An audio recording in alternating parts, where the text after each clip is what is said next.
hier uit die Matie sportatelier, soos julle kan sien, hier staan ons manne, mooi ingelid, al 15 van hulle, want ons net 15 op 'n slag op die veld, hier staan hulle, reg soos 'n roer, ek hoop net julle speel hulle nie belaglike pakkies nie.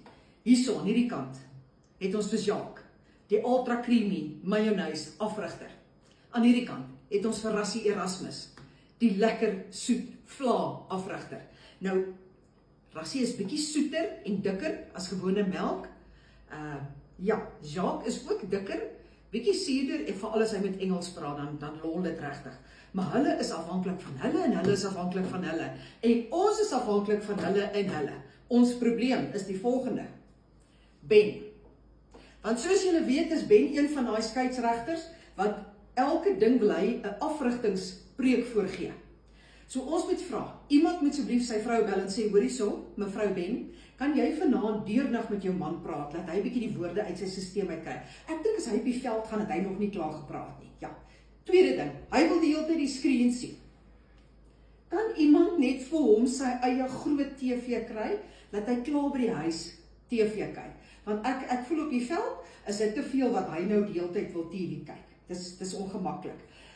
Ons weet dit was baie stresvol teen die Franse, dit was klaar erg genoeg. Ek wil net vra, van hierdie oomblik af, moet jy nie meer pergasiemiddeltjies vat nie. Kry maar iets soos 'n Matie teetjie of 'n Matie moetie om bietjie die edge af te vat, maar nie pergasiemiddels nie, want jy weet hoe stresvol dit was. Mens spring op, jy gil, jy skree, jy weet later weet nie eers meer waaroor dit gaan nie, maar ja. So ek hoop teen môre aand lyk ons almal so, môre aand laat aand, net nie onderste bo nie, nee. Ag, en weet jy, ek wil net vir julle sê wat rose betref, het ouma Atta mos altyd gesê.